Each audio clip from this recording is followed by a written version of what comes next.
Hi guys, welcome to our channel Telugu audio stories with Maithri. నా ఛానల్ని ఎవరైనా ఫస్ట్ టైం చూస్తున్నట్టయితే తప్పకుండా లైక్ చేయండి, షేర్ చేయండి అండ్ సబ్స్క్రైబ్ చేసుకోండి. Miss Lakkamamba part 132 climax episode అండి.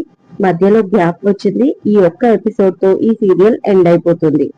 ఇది వరకు లాస్ట్ ఎపిసోడ్ విన్న వాళ్ళు మరొకసారి విని ఈ ఎపిసోడ్ ని వింటే మీకు కంప్లీట్ గా అర్థమవుతుంది. ఎందుకంటే మధ్యలో గ్యాప్ వచ్చింది కదా. ఇక లేట్ చేయకుండా స్టోరీలోకి వెళ్ళిపోదామండి. దీన్ని పెళ్లి చేసుకో, నా మనవడికి చెప్పి ఏదైనా వ్యాపారం పెట్టిస్తా, దానికి ఇద్దరు కలిసి మెలిసి హ్యాపీగా ఉండండి అంటుంది ఉమాతో సులోచనమ్మ. అయినా పెంపకం బాలేదు. పిల్లల్ని చిన్నప్పటి నుంచే చాలా పద్ధతితో పెంచాలి. అమ్మాయిల్ని ఒకలా పెంచాలి, అబ్బాయిల్ని మరోలా పెంచాలి. మొత్తానికి వాళ్ళకి ఉన్నత విలువలతో ఒక సంస్కారంతో పెంచాలి. కానీ వీళ్ళని అలా పెంచలేదు. అయినా ఇప్పుడు ఏమైంది? 4 రోజులు నాతో పాటు ఊరికి తీసుకెళ్లి అక్కడ క్రమశిక్షణ, పద్ధతి, సంస్కారం, సాంప్రదాయం అన్నీ నేను నేర్పిస్తాను. అప్పుడే ఈ ఉమా ఒక దారిలోకి వచ్చి బాగుపడతాడు. తన కాబోయే భార్యకి బాగా చూసుకుంటాడు. రేపు వీడికి పిల్లలు పుడితే వాళ్ళని కూడా ఒక క్రమశిక్షణ, పద్ధతి, సంస్కారం, సాంప్రదాయం అంటూ ఉండగా లోపలికి వచ్చారు లక్కీ శౌర్యాలు. అమ్మయ్య, మొత్తానికి స్పీచ్ ఆగిపోయిందిరా బాబు అనుకున్నాడు బంటి. కానీ ఆ మాట బయటికి అనేయడంతో చేతిలో బెత్తము తీసుకొని ఒకటి బంటి చేయి మీద కొట్టాడు గురునాథం. అయ్యో అంకుల్, మీరు నాకు సంస్కారం, సాంప్రదాయం నేర్పిస్తున్నారు అనగానే, ఏంటి నా మాటలు నీకు వెటకారంగా ఉన్నాయా అని కోపంగా అడిగాడు గురునాథం. ఏం జరిగింది? ఎందుకంత టెన్షన్ అవుతున్నారు అందరూ? ఏమైంది ఉమా? సావిత్రితో ఏంటి ఎక్స్ట్రాల్ చేస్తున్నావా? నీ కాలు చెయ్యి తీసేయాలా అని కోపంగా అడిగాడు శౌర్య. కానీ ఉమా అదేది పట్టించుకోకుండా పక్కనే ఉన్న లక్ష్మిని చూసి, దేవత మీరు వచ్చారా? కులాసాగా ఉన్నారా దేవత అని అడిగాడు. రేయ్, ఒళ్ళు ఎలా ఉందిరా అని కోపంగా అడిగాడు శౌర్య. అబ్బా బాబా, నేను విషయం ఏంటో కనుక్కుంటాను అని ఉమా. ఏంటిదంతా? అందరూ సెటిల్ అవుతున్నారు, హ్యాపీ ఎండింగ్ అనుకున్న టైంలో మళ్ళీ నువ్వేంటి సావిత్రిని బాధ పెడుతున్నావు? అసలు నీ ఉద్దేశం ఏంటి? తనని పెళ్లి చేసుకోకుండా ఏం చేద్దామని అని అడిగింది లక్కీ. అయ్యో దేవత, నేను అవన్నీ మాట్లాడలేదు అని ఉమా అనగానే, కాదు మాట్లాడాడు, చాలా మాట్లాడాడు. 3 పేర్లు చెప్పాడు. వాళ్ళతోనే కలిసి ఉంటాడంట. ఆ ముగ్గురిని చేసుకుంటే మరి నేనెందుకు అని మళ్ళీ ఏడుపు మొదలు పెట్టింది సావిత్రి. సావిత్రి, నువ్వు ఊరుకోవే, నేను ఉన్నాను కదా. ఆ బడుద్దాయికి బుద్ధి ఎలా చెప్పాలో నాకు తెలుసు అని సులోచనమ్మ అనగానే, నేను చెప్పేది వినండి, ముందు ఊరికి తీసుకెళ్దాం అని గురునాథం అన్నాడు. అదంతా కాదు, కాసేపు అందరూ సైలెంట్ గా ఉండండి. అసలు నువ్వేమనుకుంటున్నావు? సావిత్రితో ఆ విషయం చెప్పు అని బంటి అడిగాడు. చెప్పు ఉమా, నీ మనసులో ఏముందో క్లియర్ గా చెప్పు. అనవసరంగా మీకు తొందరపడి ఈ పెళ్లి చేస్తే తర్వాత సావిత్రి లైఫ్ స్పాయిల్ చేసినట్లు అవుతుంది. సావిత్రిని పెళ్లి చేసుకుంటావా? సరే, లేదంటే తనకి కూడా ఒక లైఫ్ ఉంది. తనని ఇష్టపడే వాళ్ళు దొరికినప్పుడే తనకి కూడా పెళ్లి చేసేస్తాం. ముందు నీ ఉద్దేశం ఏంటో క్లియర్ గా చెప్పు అని తన కోపం పక్కన పెట్టి నచ్చ చెప్పే ధోరణిలో అడిగాడు శౌర్య. చెప్పు ఉమా, ఇప్పుడే కదా హాయిగా ఊపిరి తీసుకుంటున్నాం, మళ్ళీ అంతలోనే ఈ టెన్షన్ ఎందుకు అడిగింది లక్కీ కూడా. సావిత్రి మాత్రమే కాదు, మీరు కూడా నన్ను అర్థం చేసుకోలేరు అన్నాడు ఉమా. అలా అనగానే, రేయ్, బిల్డప్ ఇచ్చావంటే బుక్కలు చూర చూర చేస్తా. ఏంటా నిన్ను అర్థం చేసుకునేది? నువ్వేమన్నా భగవద్గీత అనుకుంటున్నావా? అసలు ఏమన్నావో చెప్పు ఈసారి కోపంగా అడిగాడు శౌర్య మళ్ళీ. చెప్తాను. జైలు నుంచి రాగానే ఈ పోర్షన్ కు తీసుకొచ్చాను సావిత్రిని. నేను ఉండేది ఇక్కడే, ఇక పైన నువ్వు కూడా ఇక్కడే ఉండాలి అన్నాను. దానికి సావిత్రి సిగ్గుపడుతూ, పెళ్లి చేసుకోకుండానా అంది. దానికి నేను త్వరలో నా పాత పనులన్నీ మానేసి శౌర్య సార్ చూపించిన మార్గంలోనే నడుస్తూ కొత్తగా జీవితంలో స్థిరపడదాం అనుకుంటున్నాను. అందులో భాగంగా జనజీవన స్రవంతిలో కలిసిపోదాము అనుకుంటున్నాను అన్నాను. అంతే. అప్పటి నుంచి ముగ్గురమ్మాయిలు అంటుంది తప్ప ఆ ముగ్గురు అమ్మాయిలు ఎవరో నాకే తెలియట్లేదు, ఇక మీకెలా చెప్పేది? అసలు విషయం బయట పెట్టాడు బ్లేడ్ ఉమా. ఆ మాటకి సావిత్రి వైపు చూడగానే అదిగో అదిగో మళ్ళీ చెప్పాడు ముగ్గురమ్మాయిల పేర్లు అంటూ ఏడుపు అందుకుంది సావిత్రి. ఏం చెప్పాడే అడిగింది సులోచనమ్మ. అవును, తను నార్మల్ గానే మాట్లాడాడు కదా అంది లక్కీ. నువ్వే పిచ్చిగా ఆలోచిస్తున్నావు సావిత్రి అని బంటి. అసలు నువ్వు మాట్లాడే మాటలకి అర్థం లేదు అని శౌర్య. ఇలా ఎవరికి వాళ్ళు అంటుంటే ఒక్క నిమిషం అన్నాడు గురునాథం. ఏంటి అన్నట్లుగా చూశారు అందరూ. సమస్య నాకు పూర్తిగా అర్థమైంది అన్నాడు గురునాథం. ఆ అమ్మాయి స్థానంలో కరెక్ట్ గానే ఉంది. అలాగే ఈ అబ్బాయి కూడా మంచోడే. అనవసరంగా ఇద్దరి మధ్య మనస్పర్ధలు వస్తున్నాయి. అది కూడా మన తెలుగు భాష వల్ల. అందుకే తెలుగు భాషని అందరూ అభ్యసించాలి, మాట్లాడాలి అని నేను ఎన్నో ఏళ్లుగా చెప్తూనే ఉన్నాను. చూడండి, ఇవాళ తెలుగు అర్థం కాక ఆ అమ్మాయి తప్పుగా అనుకుంది దీన్ని అన్నాడు గురునాథం. అదంతా కాదు, అసలు విషయం ఏంటో చెప్పండి గురువు గారు అన్నాడు బంటి సస్పెన్స్ తాళలేక చేతులు కట్టుకొని. మరి అదే చెప్తున్నా. ఉమా ఏమన్నాడు? పాత పనులు మాని కొత్త జీవితాన్ని మొదలు పెడదామన్న క్రమంలో జనజీవన స్రవంతిలో కలిసిపోతాను అన్నాడు కదా. అక్కడే సావిత్రి జన జీవన స్రవంతి అనే 3 పదాలను ఇంకా చెప్పాలి అంటే ముగ్గురు అమ్మాయిలుగా అర్థం చేసుకుంది అని అసలు విషయం చెప్పగానే అందరూ నవ్వేశారు. ఆ తర్వాత ఆమెకు ఇక పైన తప్పులు చేయకుండా మంచి మార్గంలో వర్క్ చేసుకుంటూ నార్మల్ జీవితం బతకాలి అనుకుంటున్నాడు ఉమా అని అతని మాటలకు అర్థాన్ని సావిత్రికి అర్థమయ్యేలా చెప్పారు అందరూ. దాంతో ఆమె హ్యాపీ అయిపోయింది. ఇక 2 రోజులకి గుళ్ళో వాళ్ళకి సింపుల్ గా పెళ్లి చేశారు. నెక్స్ట్ సావిత్రి కూడా అదే బేకరీలో ఉమాతో పాటు పని చేసుకుంటూ ఇద్దరు హ్యాపీగా ఉన్నారు. వాళ్ళ స్టోరీ ఇక్కడితో అయిపోయింది. మెల్లిమెల్లిగా రామకృష్ణ డిప్రెషన్ నుంచి బయటపడి తన ప్రస్తుత స్థితిని అర్థం చేసుకోవడానికి ట్రై చేస్తూ డాక్టర్ కి తన వంతు సహకారం అందిస్తున్నాడు. ఫలితం కొంచెంలో కొంచెం అతని పరిస్థితి బానే ఉంది. ఫిజియోథెరపీ జరుగుతుంది.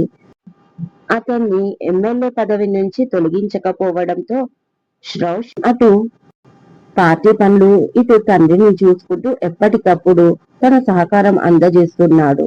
పార్టీ వైపు నుంచి కూడా సానుభూతి లభించింది. కొన్ని కార్యక్రమాలకి రౌషన్ ని పిలవడం మొదలు పెట్టారు. దాంతో రామకృష్ణకు కాస్త మనశ్శాంతిగా అనిపించింది. పైపెచ్చు కూతురు కూడా పెళ్లి చేసుకునేసరికి అది కూడా చెప్పలేని ఎంతో కొంత సంతోషం అతనిలో డిప్రెషన్ చాలా వరకు తగ్గడానికి కారణమయ్యింది. ఒకసారి స్కూల్ నుంచి వస్తూ పుష్ప రామకృష్ణ ఇంటికి వెళ్లి పరామర్శించింది. అతను బాగున్నాను అని సమాధానం మాత్రమే చెప్పాడు. అంతకు మించి మాట్లాడడానికి అతని మనసాక్షి అడ్డొచ్చింది. కానీ అది పశ్చాత్తాపంతో వచ్చిన అడ్డంకి. ఆమె కొడుక్కి ఇంత చెడు చేయాలని చూసినా ఆమె వచ్చి తన మంచి చెడ్డ కనుక్కోవడం అతనికి చాలా వరకు సిగ్గుగా అనిపించి అలాగే ఉండిపోయాడు. పుష్ప వెళ్ళిపోయాక రజనీతో కూడా అన్నాడు, పర్వాలేదండి, వాళ్ళు అలాంటి వారు కాదు. మీరు మన పాప కోసం ఆలోచించి ఇదంతా చేశారు. కానీ వాళ్ళు మన గురించి ఎప్పుడు చెడ్డగా అనుకోలేదు, ఆలోచించలేదు. జరిగిన దాంట్లో మొత్తం చూసుకుంటే ఎక్కడైనా మన తొందరపాటే కనిపిస్తుంది తప్ప వాళ్ళ తప్పు ఏమీ లేదు. మీరే ఆలోచించండి. తొందరపడింది మన అనిక, ప్రేమించింది మన అనిక, వాళ్ళ ఇంటికి వెళ్ళింది మన పాపే. అందులో నా పాత్ర కూడా ఉంది. వాళ్ళ ఇంటికి వెళ్ళమని సలహా చెప్పింది కూడా నేనే అని ఉన్న విషయం చెప్పి మొదటిసారి నిజం ఒప్పుకుంది రజని. దాంతో ఆశ్చర్యపోయాడు రామకృష్ణ. ఏంటి నిజమా అన్నాడు. అవునండి, మీరే కాదు నేను కూడా తప్పు చేశాను. కానీ మనకు క్షమించేంత పెద్ద మనసు లేదు, కానీ వాళ్ళకు ఉంది. కాబట్టి ఈ విషయం వదిలేయండి. ఎలాగో ఇప్పుడు మన పాపకి పెళ్ళైపోయింది. ఇంకెందుకు పాతవి తవ్వుకొని బాధపడతారు? నిజంగా మీ మనసులో పశ్చాత్తాపమే ఉంటే ఈసారి మన ఇంటికి పుష్ప వచ్చినప్పుడు మీ మనస్ఫూర్తిగా నోటి నిండా పలకరించండి, ఎలా ఉన్నావు చెల్లి అని. దానికే ఆమె హ్యాపీ అయిపోతుంది. అంతే, ఇంతకంటే మనం వాళ్ళకి ఇంకేమీ చేయలేము ఈ విషయంలో అంటుంది రజని. ఆ మాట విని రామకృష్ణ కూడా నిజమే కదా అనిపించింది. మంచి చేస్తే మంచి ఎదురవుతుంది, చెడు చేస్తే చెడే ఎదురవుతుంది. నాకు ఇలాగే జరిగింది, కానీ ఇక పైన అలా జరగడానికి వీలేదు అని స్థిరంగా అనుకున్నాడు రామకృష్ణ. అతనిలో మార్పు మొదలయ్యింది. ఫైనలీ లక్కీకి డెంటల్ డిగ్రీ వచ్చేసింది. ఇక 1 ఇయర్ ఇంటర్న్షిప్. ఆ తర్వాత ఏదైనా హాస్పిటల్లో వర్క్ చేసుకోవచ్చు, వద్దు అనుకుంటే ఓన్ గా క్లినిక్ కూడా పెట్టుకోవచ్చు. మొత్తానికి తన చదువు కంప్లీట్ అయి డెంటల్ డాక్టర్ ని అయ్యాను అనిపించింది లక్కీ. ఈ విషయం తెలిసి గురునాథం కూడా చాలా హ్యాపీ ఫీల్ అయ్యాడు. తన కూతురు ప్రయోజకురాలు కాదు, నా కూతురు దంత వైద్యురాలు కూడా అయ్యింది అని ఈ విషయం ఊర్లో వాళ్ళందరికీ తెలిసిన వాళ్లకు ఫోన్ చేసి మరి ఎంతో సంతోషంతో పొగడ్తలతో చెప్పుకొచ్చాడు. అతన్ని వాళ్ళందరూ పొగడడంతో ఎంతో పెద్ద పేరు తెచ్చిపెట్టింది నా కూతురు అని పొంగిపోయాడు గురునాథం. నెక్స్ట్ అతని స్టెప్ సొంటికాయల లక్కమాంబ అని బోర్డు పేరు రాయించుకొచ్చాడు బజారుకెళ్ళి. ఎంతో హ్యాపీగా డిగ్రీ తీసుకొని ఇంటికి వచ్చిన లక్కీకి మాత్రం ఆ బోర్డు చూడగానే ఎక్కడలేని ఏడుపు వచ్చింది. ఇక శౌర్య ఉండనే ఉన్నాడు తనని ఏడిపించడానికి. వీళ్ళ అల్లరి రోజు ఉండేదే అని ఇంట్లో వాళ్ళు సంతోషపడ్డారు. కట్ చేస్తే ఆ రోజు సాయంత్రం ఇంట్లో చిన్న పార్టీ అరేంజ్ చేశాడు శౌర్య లక్కీకి డిగ్రీ వచ్చినందుకు. ప్లస్ అదే రోజు తన బర్త్డే కూడా కావడంతో 2 సెలబ్రేషన్స్ ఒకే రోజు పెట్టుకున్నాడు శౌర్య. ఇంట్లో ఫుల్ గా డెకరేషన్ చేయించి, గార్డెన్ లో చిన్న స్టేజీ సెటప్ వేయించి, బ్యానర్ లో తాను డెంటల్ డిగ్రీ తీసుకుంటున్న లక్కీ పిక్ ని కూడా వేయించాడు. పక్కనే హ్యాపీ బర్త్డే లాసే యాదవ్ అని పెద్ద పెద్ద అక్షరాలతో రాయించి, వాటి చుట్టూ రంగురంగుల లైట్లు, ఫ్లవర్లు, బెలూన్లతో డెకరేషన్ అదిరిపోయింది. ఇప్పటి వరకు తన పుట్టినరోజు ఇలా ఎప్పుడూ జరుపుకోలేదు లక్కీ. దాంతో ఆమెలో చెప్పలేని సంతోషం. ఇక కాలు నేల మీద ఆగితే వద్దు లక్కీకి. ఆ సంతోషాన్ని చూసి ఇంట్లో వాళ్ళు కూడా చాలా సంతోషించారు. ముఖ్యంగా గురునాథం తన కూతుర్ని ప్రాణంలా ప్రేమిస్తూ, తన అవసరాలని అడగకుండానే తీరుస్తూ, ఆమెని కంటికి రెప్పలాగా చూసుకుంటున్న శౌర్యాన్ని చూసి చాలా ఆనందించాడు. ఏ ఆడపిల్ల తండ్రికైనా కంటే ఏం కావాలి అనుకున్నాడు మనసులో. ఇక పార్టీ టైంకి కౌశిక్, నవ్య, బంటి, మనీషా, ఇలియాస్, మహాలక్ష్మి వచ్చారు. వాళ్ళకంటే ఫ్రెష్ గా కొత్త దంపతులు ఉమా, సావిత్రిలు కూడా. ఇక కయ్యం కూడా వచ్చాడు. ఇక మన లక్కీ స్టేట్ ఫస్ట్ ర్యాంక్ వచ్చినట్లుగా బిల్డప్ ఇస్తూ డాల్ లాగా లాంగ్ ఫ్రాక్ లో హెయిర్ అన్ని కర్లీ చేసి లీవ్ చేసి పైన బఫ్ తీసి పెట్టి ఇక చాలా అందంగా అంటే చాలా అందంగా తయారైంది. తన ఫ్రెండ్స్ ముందు తెగ హడావిడి చేసింది. పర్పుల్ కలర్ లాంగ్ ఫ్రాక్ లో నిజంగానే తను చాలా క్యూట్ గా కనిపించి అందరి కాంప్లిమెంట్స్ కూడా కట్టేసింది. ముఖ్యంగా శౌర్య అయితే లక్కీ అందానికి మరొకసారి ఫిదా అయిపోయాడు. ఇక రజనీ కూడా ఇన్వైట్ చేయడంతో రజనీ రోషన్లు కూడా వచ్చారు. లక్కీకి పూల బుకే ఇచ్చి కంగ్రాచులేషన్స్ చెప్పారు. థ్యాంక్ యూ ఆంటీ, మీరు వచ్చినందుకు నాకు చాలా హ్యాపీగా ఉంది అంటూ బొకే తీసి పక్కన పెట్టి రజనీని హక్ చేసుకుంది లక్కీ. ఆ తర్వాత రజనీ పక్కకు వెళ్లిపోవడంతో శౌర్య కూడా 2 చేతులు చాచి తనకు హగ్ అన్నట్టుగా ఎక్స్ప్రెషన్ ఇచ్చాడు. దాంతో కోపంగా చూసింది లక్కీ. వెంటనే నవ్వేసి congratulations and your so beautiful my dear Rose అన్నాడు రోషన్. నీకు పిచ్చా? ఎవరితో ఏం మాట్లాడుతున్నావో తెలుస్తుందా? నేను మిసెస్ శౌర్య యాదవ్ అంటుంది కోపంగా లక్కీ యాటిట్యూడ్ చూపిస్తూ. అయితే మిసెస్ శౌర్య యాదవ్ తో మాట్లాడకూడదా? నువ్వు అతనికి మిస్సెస్ అయ్యుండొచ్చు, కానీ నాకు మాత్రం డ్రీమ్ గర్ల్వి. నాకు ఎప్పుడు ఇక్కడ ఉంటావు అంటూ తన హార్ట్ ని చూపించాడు రోషన్. చాలా కోపంగా చూసింది ఈసారి మళ్ళీ లక్కీ. ఓకే ఓకే కూల్, ఇవాళ నీ డే, నువ్వు చాలా హ్యాపీగా ఉండాలి అంటూ ఒక చిన్న రోజ్ ఫ్లవర్ తీసి మరొకసారి ఆమె చేతికి ఇచ్చాడు. బట్ తను తీసుకొని పక్కనే ఉన్న స్విమ్మింగ్ పూల్ లో పడేసి బావా ఎక్కడ ఉన్నావు అంటూ వెళ్ళింది. నవ్వుకున్నాడు రోషన్. లక్కీ ఎప్పుడు అతన్ని ఇష్టపడలేదు కాబట్టి తన ఇష్టానికి కూడా ఒక గౌరవం ఉండాలి. అంటే ఆ ఇష్టాన్ని అలాగే ఉంచుకోవాలి తప్ప ఎదుటి వ్యక్తి పైన బలవంతంగా రుద్ది అందరినీ బాధ పెట్టొద్దు అనికాలాగా అని అర్థమైంది రోషన్ కి. ఎందుకంటే ప్రేమ అనేది ఎదుటి వ్యక్తి మనసుకి పుడుతుంది తప్ప అది బలవంతంగా పుట్టించేది కాదు. లక్కీ ఎప్పుడు హ్యాపీగా ఉంటే చాలు అని రోషన్ రియలైజ్ అయిపోయాడు. ఆ తర్వాత కేక్ కటింగ్ జరిగింది. నెక్స్ట్ ఆగకుండా లక్కీ ఫోటోషూట్. మొన్నే కదే అన్ని ఫోటోలు తీయించుకున్నావు, మళ్ళీ ఏంటిది అని గొడవ పడింది సులోచనమ్మ. లక్కీ ఎక్కడ డెకరేషన్ ఉంటే అక్కడ వెళ్లి పోజులు పెడుతూ ఎన్నో ఫోటోలు తీయించుకుంటుంటే చూసి, యూ లోచన, రేపటి వరకు ఈ ఫ్లవర్స్ అన్ని వాడిపోతాయి, బిల్డింగ్స్ అన్ని తగిలిపోతాయి, డెకరేషన్ అంతా పాడైపోతుంది. పైగా ఈ లైట్స్, ఈ డెకరేషన్ చేసిన వాళ్ళు వచ్చి పట్టుకుపోతారు. బావ ఎంతో ఖర్చు పెట్టి డెకరేషన్ చేయించాడు, మరి దానికి న్యాయం చేయాలి, ఫుల్ పైసా వసూలు చేయాలి కదా. అందుకే ఈ ఫోటోలతో దాన్ని మొత్తం కవర్ చేస్తాను అంటుంది లక్కీ. ఇంకా అందరితో పాటు ఇంకా సింగిల్ గా కూడా ఎన్నో ఫోటోలు తీయించుకుంటుంది లక్కీ. మొత్తానికి పైసా వసూలు అనిపించుకుంది ఫోటోలతో మన లక్కీ. ఇక శౌర్య స్టేషన్ కి వెళ్తూ, లక్కీ ఇంకా ఎంతసేపు, త్వరగా వస్తావా లేదా బయటికి, నేను డ్యూటీకి వెళ్ళాలి అన్నాడు. ఆ మాట విని పుష్ప లక్కీని పిలిచింది, కానీ పైనుంచి నో రిప్లై.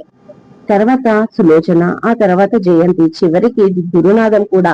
ఏంటమ్మా అల్లుణ్ణి చాలా ఇబ్బంది పెడుతున్నావు, త్వరగా బయటికి రా, నేను దిగబెడతాను అంటే వినవు, పోనీ తొందరగా తయారై రావచ్చు కదా, నువ్వే కాదు అబ్బాయి కూడా విధులకు వెళ్ళాలి అన్నాడు. దగ్గరలో ఉన్న హాస్పిటల్లో ఇంటర్న్షిప్ తీసుకుంది లక్కీ. 1 ఇయర్ తర్వాత ఓన్ గా క్లినిక్ పెట్టిద్దామని చెప్పాడు శౌర్య. డైలీ శౌర్య తన డ్యూటీకి వెళ్లేటప్పుడు లక్కీని హాస్పిటల్ దగ్గర డ్రాప్ చేయాలి అని లక్కీ కండిషన్ పెట్టింది అతనికి. ఆ హాస్పిటల్ తమ ఇంటికి జస్ట్ బై వాక్ డిస్టెన్స్ లోనే ఉంది. తను మాత్రం చెప్పు వినాలి అంటూ గొడవ పడేసరికి శౌర్య సరే అన్నాడు. మమ్మీ తను వస్తుందా రాదా, నేను వెళ్ళాలా అడుగు అన్నాడు శౌర్య మరొకసారి తనకి లేట్ అవ్వడంతో. ఈసారి కూడా లోపల నుంచి నో రియాక్షన్. దాంతో ఓకే నేను వెళ్తున్నా అని బుల్లెట్ స్టార్ట్ చేశాడో లేదో, బావా ఆగు ఆగు బావా, వస్తున్నా వస్తున్నా బావా అని అరుస్తూనే మెరుపు వేగంతో పరిగెత్తుకుంటూ వచ్చింది మన లక్కీ బయటికి. ఒక చేత్తో ఫైలు, మరొక చేతిలో ఆప్రాన్ పట్టుకొని. తన కంగారు చూస్తే భలే నవ్వొచ్చింది శౌర్యకి, కానీ కంట్రోల్ చేసుకున్నాడు. సీరియస్ గా, అసలు ఏంటే లేని డ్యూటీ నాకు పెడుతున్నావు, నేను అక్కడ డ్యూటీకి వెళ్ళాలి అంటే అనగానే, కొంచెం లేట్ అయింది కదా, సరే మరి నా కారు కొనివ్వండి, నేను కారులో వెళ్తాను అంటుంది లక్కీ అలిగినట్లుగా ఫేస్ పెట్టి. ఏంటి, 1/2 కిలోమీటర్ కూడా లేదు, ఈజీగా నడిచి వెళ్ళొచ్చు, వాకింగ్ కూడా అవుతుంది, అలాంటిది నీకు కారు కావాలా అని కోపంగా అడిగాడు శౌర్య. నిజానికి కోపం నటిస్తున్నాడు అతను. ఆల్రెడీ లక్కీకి ఎప్పుడో పడిపోయాడు. ఈ మధ్య అసలు తనకి క్లాసులు కూడా జరగట్లేదు. మరేం చేయాలి, మీరంటే గవర్నమెంట్ ఎంప్లాయీ, మీకు ప్రొవైడ్ చేసిన దాంట్లో వెళ్ళాలి, కానీ నేను అలా కాదు కదా, ఏది ప్రొవైడ్ చేసినా మీరే చేయాలి, పైగా నేను ఒక డాక్టర్ని, డాక్టర్ అంటే మినిమం ఉంటది అంటూ ఓవర్ యాక్షన్ చేసింది లక్కీ. ఏంటి ఎక్స్ట్రా చేస్తున్నావు, నువ్వు చేసే పనేంటి, ఊడిన పళ్ళకు అతుకులు వేయడమే కదా, దానికి ఇంత వెళ్ళప్ప అని అడిగాడు శౌర్య. మరి మీరు మాత్రం ఒక్కటి కొడితే ఉన్న పళ్ళన్నీ రాలిపోతాయి, వాళ్ళందరూ ఎవరి దగ్గరకు వస్తారు, నాలాంటి ఒక డాక్టర్ ఉంటేనే కదా నన్ను నమ్ముకొని నా దగ్గరకు వస్తున్నారు. మీకు తెలుసా, ఊడకొట్టడం ఈజీనే, కానీ మళ్ళీ వాళ్ళకి అవి సెట్ చేయడం ఎంత కష్టమైన పని మీకేం తెలుసు, మా కష్టం అంటూ ఓవర్ యాక్షన్ చేస్తుంది లక్కీ. ఇప్పుడు వస్తావా రావా అని మళ్ళీ అడిగాడు. ఎందుకు రాను, వస్తాను అంటూ బైక్ ఎక్కబోయింది. ఏయ్ ఆగు అని, ఆ హెయిర్స్ ఏంటి అలా వదిలేశావు అని అడిగాడు శౌర్య. తన తడి హెయిర్ ని అలాగే వదిలేసింది, హెయిర్ ప్లక్కర్ కూడా పెట్టుకోలేదు. అంటే మీకోసమే బావా, బాగున్నాను కదా ఇలా అని అందంగా నవ్వుతుంది లక్కీ క్యూట్ గా.